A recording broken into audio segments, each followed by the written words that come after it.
Hello and welcome back to another episode of Empower You Podcast. I am your host today, Michael Abney. Actually, I'm your host every day for these. It's just me. And I'm here talking about living life just a little bit more consciously, shedding light on that and talking to people all around the world that have their life going on, they're expressing it, but they're doing it from a level of awareness that's just the leading edge. And for me, it's the most exciting thing in the world. It's the thing that lights me up. And I'm so excited to invite my guest in today, Sara Vatore from Massachusetts. The town was called Belchertown, Massachusetts. Is that near Boston? That's the only reference that I have for Massachusetts. It's west of Boston, so it's considered Western Mass, so out by where UMass Amherst is, and Amherst College and Smith College. So we're in a big college area here. Awesome. Well, thank you so much for joining me today. So I love your topic that you're talking about. I was right before the podcast, I was talking about how that reminded me of the sonomic breath work, but yours is somatic, which is the body. So I want to dive into that, figure out like how you shifted from being a guidance counselor, I guess at a high school, right? Yeah. To what you're doing now. So share a little bit about your journey from A to B, and we'll just kind of take off. I want to dive in and know more about this. Yeah, absolutely. So I think a good starting place is just growing up. I was always, that type A, always following the right way to do things. And so in my family, rule follower. So in my family, you go to college and that's sort of what you do. And my senior year in college, I got pregnant, which is not what you do. I got pregnant. Okay, yes. A little sidetrack, yes. And so I had a son pretty early in life. And while I was being a single mom, decided to go to school to become a guidance counselor because I always liked helping people. I was always sort of the go-to person that my friends would come to for advice, and it felt like a good fit at the time. So I went to night school and I was doing the single mom thing with my son and stepped into a job as a guidance counselor and said, oh no one trained me how to work in a system, and really didn't like it. It was very overloading. Okay. I was very good at it. And because I was always sort of following the right way to do things, I could put a smile on and play the role and engage. But I started to burn out pretty quick, and over time and over the years of sort of just never stopping and always doing and following sort of like what my have-tos were. And at that point I was a mom as well. So lots of have-tos in motherhood. I started to have a lot of autoimmune illness expression. And so my body started to really, really break down. And I decided to start to train with my father, who was a peak performance consultant, while I was working at the school as a way to get out. So I was at the school being a guidance counselor and seeing a clearer pathway of out when I realized that I didn't want to be there. So I stayed for 5 years and simultaneously mentored with my father, who does sports performance work and works with athletes who have blocks or fears. And during that time went through a training where I studied the body, somatics. It's called somatic experiencing, and it's looking at our nervous system in our body as wiring as mammals and how that really impacts and comes into play with how we show up in the world and our patterns. And through doing that training, I realized how shut down I had been. I realized how really stuck in like just autopilot I was. So there can be a shutdown where we're depressed and we don't do anything, but there's also a shutdown where we're just caught on a hamster wheel and we don't stop. And so my body was giving me the messages to stop. And so after about 5 years, I took a medical leave to start to take care of some of the ways my body was breaking down. And at that point started my business that I do now, where I'm working with athletes who have blocks or fears. And I'm also working a lot in this other way with entrepreneurs and busy humans and people who are living full lives who want to feel more ease in their body, who might have done a lot of work on, mindset and know they want to show up in a certain way, but might still be navigating fear or might be getting sick or might be having breakdowns in their body. And so I sort of help people bridge that gap and bring the body back online so that they can feel better and find that alignment so that what they're wanting to happen is matching up within their physical body and expression. Yeah. Okay. So what was the autoimmune stuff that you had? I had lots of different things. So I was diagnosed with a rare disease in my left wrist called Kienbach's disease. I was diagnosed with a connective tissue specialist with undifferentiated connective tissue disease. Basically, that means they don't know. So let's throw you in this category. We're going to give you a name that you can't pronounce, and this is what it is, right? Isn't it amazing? But like, what you're really talking about is a really, well, it could be a powder keg, actually. Like we don't realize our connected, like how we're integrated with our bodies and how it stores like our emotions and stuff. Absolutely. And if we don't deal with it, because I've been down that highway too with lupus and some other things. But it's like I was in a situation very much like you, where I was like, I was not happy with what I was doing every day because I knew I should be doing this and not doing the thing to get money. Like it's that transition that I think a lot of folks are in right now because we're feeling that pull to be something like, why we came here. We didn't come here to be on a rat wheel. We came here to like express our creativity and be a gift to the world. Yes. But like there's a huge transitional space where there's a lot of components that are all happening at the exact same time that we got to like become aware of, right? Exactly. So like when I was a kid, when I was a young kid, my very first thing that my very first place I did, some friends of mine gave me books and all kinds of stuff, help you move in your first place. And there was books that were given to me. I'm 21. I'm not really going to be reading those things. But anyway, one book fell out and hit me in the head that like flashed in my mind when you were talking. It was Louise L. Hay, How You Can Heal Your Life, about how the body's connected to emotions. So that book literally fell off the shelf and hit me in the head while I was unpacking day one. I'm not kidding here. I believe you. I literally read that book from cover to cover. It was like 9 o'clock at night. And I finished at 10 o'clock. I could not put it down. It was the most fascinating note that was my huge light bulb moment where all of this was connected. Yeah. So I really relate to what you're sharing here about this. And I know you've got so much more information, which I want you to dive into about like the types of like, what is it like, how are you helping people connect that wiring? Like for me, I had that aha when I was, younger. Ironically, I did meet her in real life, like, 2010 is actually when I met her. And so like that, that full circle moment. And now then right after that, dealing with lupus and like all of the stuff where you're like, it's halfway, you want to go to the doctors for the relief, but at the same time, I'm completely aware they have no freaking clue what it is going on anyway. Right.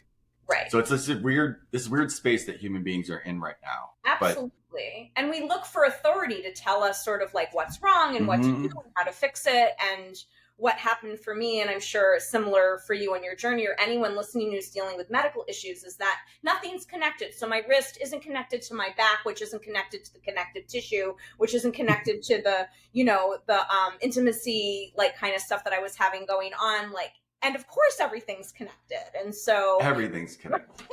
How do we kind of put that aside and become our own authority in, okay, what resonates from this? How do I take the pieces that really work for me and know and trust and believe that my body is this amazing organic intelligence that has this incredible capability to self-heal? And how do we kind of bring that in and online so that yes okay, I'm here with you 100%. I'm here with you 100% because I've had some experiences where I've been able to heal, but I've used like food and intermittent fasting.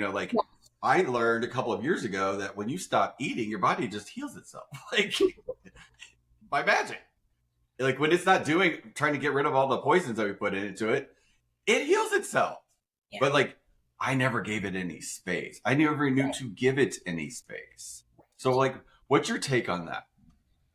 Yeah, so I think in general, my business is called Soma Synthesis Studios, and I'm creating spaces for healing, integration, and expansion. So particularly for those of us, so I homeschool, I have 2 kids, I'm running my own business, and so space is essential and has been essential in my journey in prioritizing and protecting and creating for myself so that I can be in any kind of healing process. And I think that there's so many different modalities available and so many different ways in, right? There are all of these ways in. Yes. So for me, it's about finding the ways that work for my unique system and using that as sort of the gateway and entry point in. So with clients who come and see me, my lens in with folks is the nervous system. So our nervous system has self-protective responses that are automatic, that come online when there's danger. And when we're not able to express that, like, for example, a very concrete example is if you're in a car accident and you're literally trapped, you can't, like, if you get into a car accident, your body gets stuck, you can't complete the protective response. You can't run away. You can't fight the car accident. You're trapped. And so the body stores those kinds of experiences, from really big experiences like a car accident to tiny, tiny examples of, my mom, never let me wear pink because she didn't want me to be too girly, right? And like we stack these experiences, and if we don't give them space to express, then they get stuck and trapped. And so in my work with folks, whether you're in person work with me and I have hands on your body, or we're over, sort of a Zoom scenario, virtual scenario, we're learning how to listen to your nervous system. The nervous system communicates in a really clear way, and we can learn how to track our nervous system, how to follow the expression so that we can complete responses that might have been thwarted or shoved or stuck, given the environments that we grew up, given the ancestral patterning we're carrying, given whatever our trauma we have, big T or little t, right? Or just experiences. It's giving the body space and time to express. And sometimes at the beginning, we need a second coherent system. We need a system that's clear. We need a system that can drop in and is grounded, because our bodies, we're made of energy. And so we're constantly projecting that out, and we're in an exchange all the time. And so in my work, I'm co-regulating with my clients. My clients are coming in and they're able to start to feel into my nervous system and help their own nervous system come back into what I would call regulation, which means I can get angry and I can release it. I can get anxious and I can come out of that. I'm not getting stuck in any particular way. Whereas my Italian husband, we get cut off when we're driving in the car and he's just, angry. Right, for the next 2 hours, right? Oh, I do that, yeah. He has high blood pressure, right? And that's causing its own issues. So it's all about, for me, going back to your question, creating the space and learning the natural rhythms of the body and our energy system so that we can facilitate that process, that healing process that our body has the ability to be in. And next levels of that would be working with the quantum field, working with the energies around us as support, calling in guides or teachers or ancestors that we might be able to be with and help facilitate. But fundamentally, for those of you who might not be in those other areas, fundamentally, our body is designed in a certain way, and we can learn how it works so that we can assist it in the completion and expression of anything that's stuck. Got it. So that said, like for me, that is in the world of awareness, right? Like you have to be able to hold a frequency of awareness to know how to activate these things, right? So is that something that you do, like, in the nervous system, when we're in fear, we don't have access to any of that stuff? Correct. And so we start with building awareness around what our mind is doing, building awareness around what our nervous system, how our nervous system shows up, how it's designed to show up, but then what is my body actually doing? And a lot of Wow. times we're not aware of that until it's too late, until we've already yelled at our partner, or we're already in a trigger, or we're already in a deep spiral of like self-deprecation. And so what we're doing with my clients, what people are learning is, how do I catch this earlier? What are sort of the early signs that my nervous system is actually presenting? Because the body whispers, and it whispers for a really long time before it gets loud and then yeah, actually, and knocks us in the head, literally. yeah, So I've been knocked to my knees a couple of times. Not gonna lie, because we're so it's like so hard to see our own crap. Even though I work with a lot of people, and for me, my work is a lot at the level of belief. Like helping people understand that they can create beliefs any way. It's just a thought. So yeah, like that process, but I love what you're doing with the body, because it is a part of how, like when I started to wake up, like back in the early 2000s, and like I remember it was extremely hard for me to be around other folks, yeah, just because I picked up on so much of what was going on. yes, And like it took me a really long time to understand how to talk about this without being fearful, yeah, like you just blurted out, the guides and all that stuff, which I'm a channel, but like, it's not a conversation that you just go, oh, hi, what do you do? yeah. Oh God, I hate when people ask me that. So, oh, I talk to dead people. Yes, a lot. Yeah. I'm like Teresa. Yeah. Yeah, Even though I have that ability, I do not right. invite that, because I know that's not my space, but I just love the idea that there are people in the world that we're talking about this openly and freely now, and that this is an okay thing, because you're given like, vibes that would not translate those two words, right? So like who you're giving that validity is what I'm hearing. Like, Yes, does that yes, make sense? it Like, you does. don't occur like a woo-woo person to me. Sure, and you should check out my stack of 20 Oracle decks that I've got right here on the left and all my crystals on the right. So while you're saying that, those of you who do know me, and that's sort of where I think my gifts come in, because I Yeah, frame a lot of this through the science lens. I can be in a yeah, conversation and really give, the psychological and scientific validity to like yeah, why the things we're talking about are true. And right, it's also, I've healed my system through connecting with the quantum yeah, field, and through, through my channeling and working with my guides. And I think what you're saying around the fear stuff, as we step into some of these gifts or step into sort of our purpose, is a really big, it's a big piece, because it generates real biological fear in the physiology when we're in our own alignment and when we're in our truth in a visible way, because of the patterns we hold from our ancestors. And so for me, I'm a Jewish person. All of my ancestry are Ashkenazi Jews coming from Poland and Russia and Lithuania. And so literally our survival was dependent on hiding.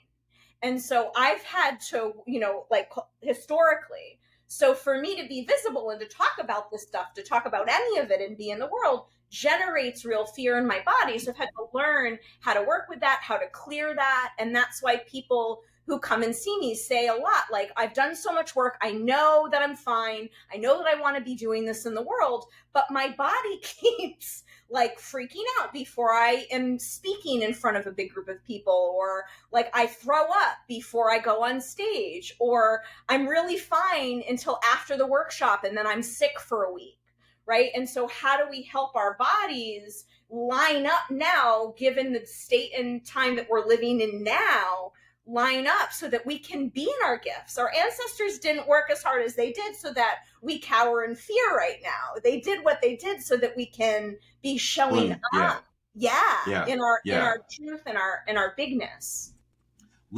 If you don't care, what Yeah, would be something that somebody that I know you can take us down a huge rabbit hole, not a rabbit hole, but like on a journey on this subject. But like, what's the first thing, like somebody that's listening to this, that they can do today, that this might be like, wow, I'm really resonating with this, because actually I'm resonating with this, but I'm like, what is one thing that I can just like do today that would open the door to understanding our connection to that alignment, because it's not just, it's with our bodies, it's also with our environment. Like it all has to match. And what you were saying about like the lineage of being Jewish and that, yes, I'm a gay male in the world this time around. And so I'm like, I totally get that like hiding thing. And, like I'm in the process of like really niching down and getting really, really clear about who it is that I want to work with. And that came up recently about how that was just like, I never connected that was who I was going to be working with, was like gay solo entrepreneurs that want to do big shit in the world. And like, but the aha was like, we grew up in a world of survival, and then gay people, especially gay men, I mean, everywhere, but like for me, I just have my experience. We have to master survival at a really, really young age. And we become really, really good at it. Yes. And it serves us to a point.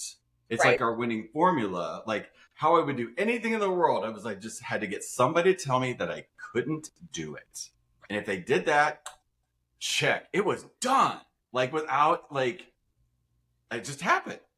Right. But at the end, I had to I was doing mental gymnastics to get unconsciously to get people to do that. And it started to backfire on me. And I knew it was breaking down. It didn't work. Yeah. And like now I don't have to do that. But like at the same time, we're shifting out of survival as a planet, and like thriving is the only where to go, but it requires like the things are gifts cannot use survival to manifest them. It blows them up. So do you deal with that too? Like what's your take, your take on that? Like your perspective on that aspect when you're working with people, shifting from, we've got wiring that got us here, but it's not going to get us there. Right. Exactly. So I think this is a crux of what you're talking about. Cause that's like, I got sick. That sickness led me to being healthy because I was not a healthy person prior to being sick. And now I am a healthy person. Yes. Yeah. I don't have any of that shit anymore. So it's like, but it doesn't mean that stuff doesn't still happen to the body. I get a thing here or, teeth or whatever, right? There's still stuff that's happening, but I know that that's a root of something that's going on bigger picture. Also energetically. Yeah, absolutely. Yeah. Absolutely.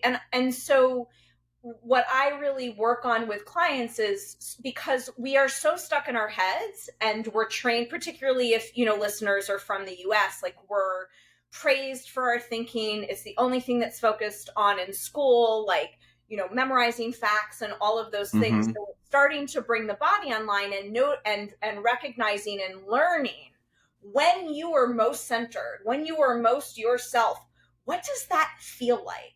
Our own essence feels a very particular way when we are connected and in alignment to that. And for a lot of us who grew up who are more spiritually open or channel or empathetic, we are soaking up and taking in everybody else around us so that we can make sure that we're okay in our environments. And so then it's very hard to discern and separate out, okay, what is mine? What do I actually believe? What do I actually think? What do I actually feel? Separate from expectations of parents, partner, friends, society, etc. And so what we're starting with is, learning what my own essence even feels like. And that is a body expression. When my nervous system is working well, when I am in real coherence with my activation and deactivation cycles in my body, I have lots of energy that I can harness in that life force. And then I can rest really deeply and repair and restore. And it's learning about what that feels like. And like you're saying, building awareness so I know that if I don't feel that way, there's a gap, and how do we bridge that gap? Yeah. Okay. Yeah. I totally get that. What would you say? You had your business for 7 years, right? This is my seventh. Yeah. Seventh year. Yeah. What are your? Because I'm I'm about 9 years into my real estate, but 2 of that doesn't count because of the pandemic. Because it kind of, because when I got sick, I became a real estate broker, and I really, really loved it. And it was, it taught me so much about money and reading contracts and that type of stuff. I never paid any attention to that stuff. It gave me so many life skills. I love what it did, and helped me connect and gave me confidence, actually. Yeah. But now, like, this switching over to like coaching people all of the time, Yes. that's like a whole different like animal. But at the same time, that's where I feel my most comfortable when I'm having conversations like this, Yes. or when I'm using my gift. Like the rest of the stuff, like trying to figure out how to market that, how to sell that, how to have all the structures around that. That's, if I'm not learning, it's not exciting. If I feel like I have to do something, no. Right. But if I keep the context of, okay, I'm learning something, this is temporary, and I think learning is crucial to our well-being, to keep us evolving. So I love that. But at some point, it does, like, really, at the end of the day, like, this is all I love to do. It's just like have these conversations and help people release the survival wiring and show them how to create whatever wiring they want to create, so that they can manifest what it is that they came here to do.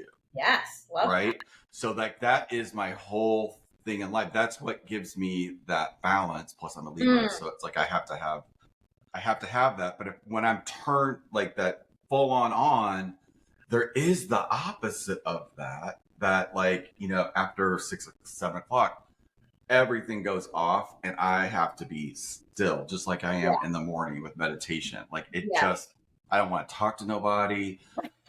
Like, I don't know what this space is, but it's just like, I'll find a YouTube video that's got some nice quietness, and like, does that make sense? That makes so much sense, because when we're in expansion energy, or we're on, right, we're turned on. Sounds like you, like, when you're meeting with clients or you're having these podcast conversations, you're on, like, you're lit up, you're on. Yeah.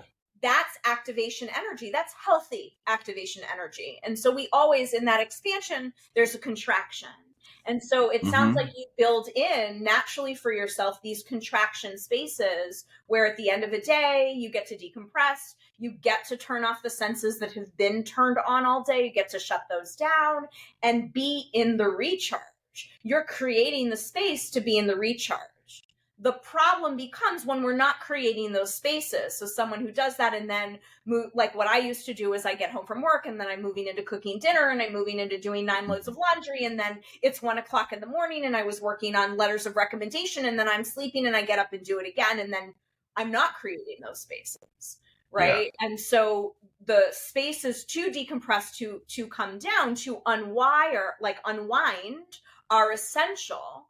But what happens in our culture, because we're all so used to going and doing and churning, being in the churn and not stopping, right, internally, our bodies, a lot of us really struggle with like resting and like actual recovery rest, right? We turn on TV, we're scrolling, we're listening to news. Yeah, that's not that.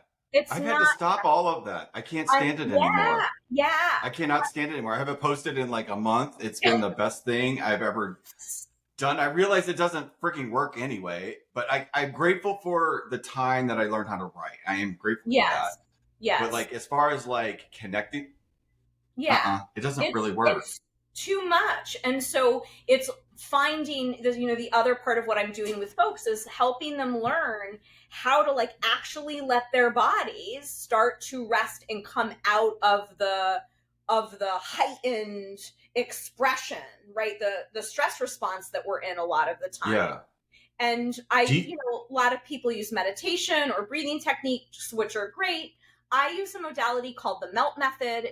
I'm a level 2 instructor, and it uses these little rubber balls, and I don't have one with me, but these really big soft foam rollers that work to hydrate your connective tissue system, which is the 3D fluid matrix that houses all of our muscles and bones. And so when you use the treatments, you do hand treatments or foot treatments or get on the roller, it is releasing the stuck stress, the dehydrated tissue that happens in the tissues, it releases it. And so for people who have trouble meditating or have trouble sitting still or have trouble falling asleep, this is a great modality where you actually get to do something.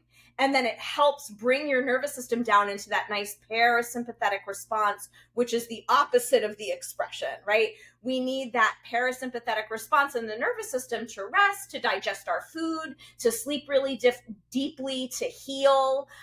And so it's finding the things in your life that work to help your body be in that down, so that we have the contrast for expression and energy and bigness and fullness. And then I also can contract and go inward and slow down and have calmness and quietness and restoration.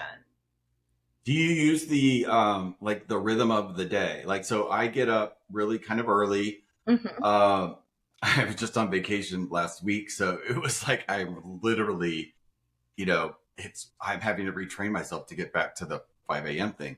And I love it when I'm there, but like it was fine when I wasn't. But like my focus is so much better in the morning. So if I focus on like whatever my main thing I'm working on in any given day, that's the thing I focus on first. Then it's like the callbacks and the blah, blah, blah. It's like less and less. So when I get in the afternoon, that's why I do my podcast in the afternoon.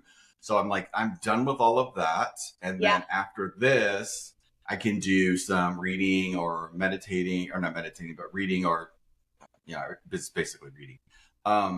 That it's like, or an audio podcast. Sometimes I will do that as well, with a walk that just sort of like gets me back down into that space. So like 5, 6 o'clock, I am, preparing something that's hopefully healthy and easy, that makes me like on into the rest, so that at night I'm with you 100%. I'll get distracted and I'll just go because I think I get more stuff done. But I'm sitting there at 10, 11 o'clock at night, and it takes me 3 to 4 hours for my mind to shut off.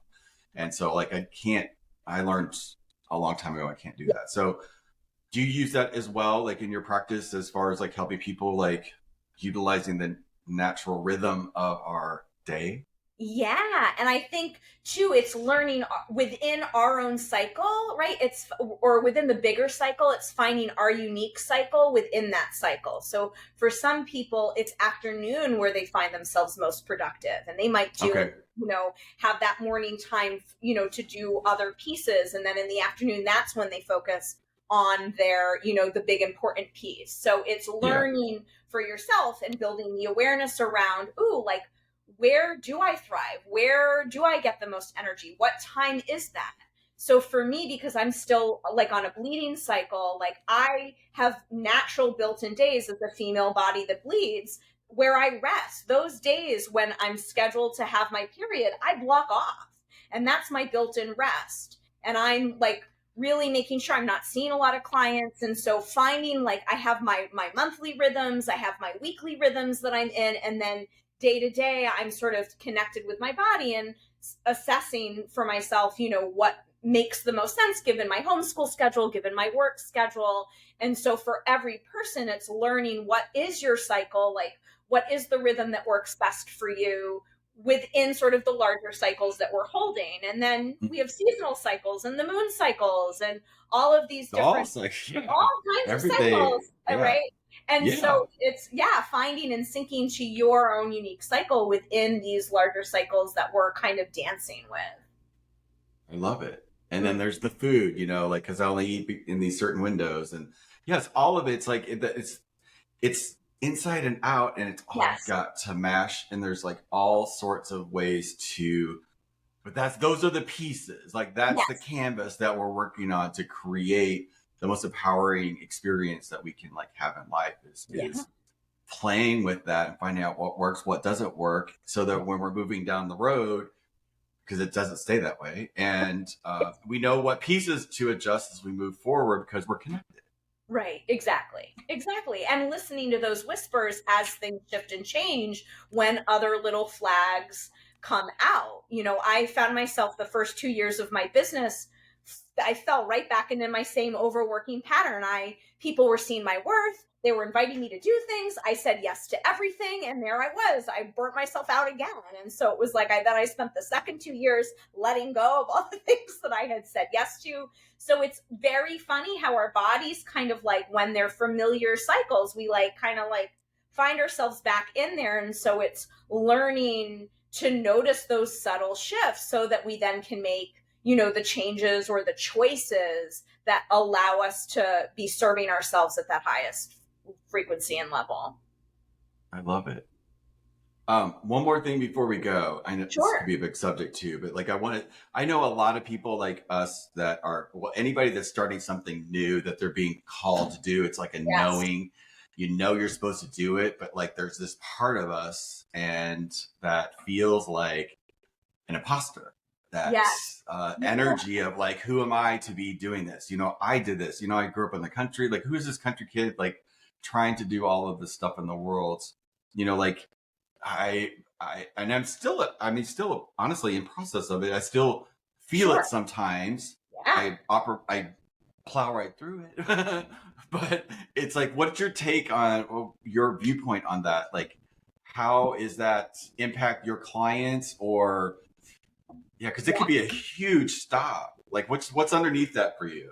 Absolutely. So for me, imposter syndrome, right, that's a part of ourselves that has developed over time in some way. So we all have parts of ourselves, right? Usually we have sort of like an inner critic and an inner child, and they battle it out. And so imposter syndrome to me is sort of an aspect of that, where we have this part that's sort of trying to protect us, that part that's in fear and sort of saying, you're not good enough and don't be so big and all of that. Although it's not kind things that it might be saying to us, it's actually trying to protect us. It's saying, don't get too big, it's dangerous. Past lifetimes, or in your childhood, or when this happened, or for you, other gay men got hurt, got killed, got this, got that. And so the body is sort of like, and the mind, because it's all connected, are like, wait, don't mess up, right? Off with your head. Yes. Off with your head. So it's learning how to recognize when that part comes up. And for me, there's also with our parts, there's a nervous system expression. So like when I'm in my critic, my nervous system also feels a certain way. When my imposter syndrome comes out, my body, my nervous system feels a certain way. So it's a learning about, again, what does it feel like when I'm aligned in my truth and I know? Because for many of us who are battling imposter syndrome, there's still a knowing in there somewhere. That you're meant for something more. What it feels like when you're in alignment. Your bigger mission and purpose. And so like rooting in that expression as your truth and learning like the embodiment imprint when you're most centered and channeled and with clients and connected and feeling that way. What does that feel like?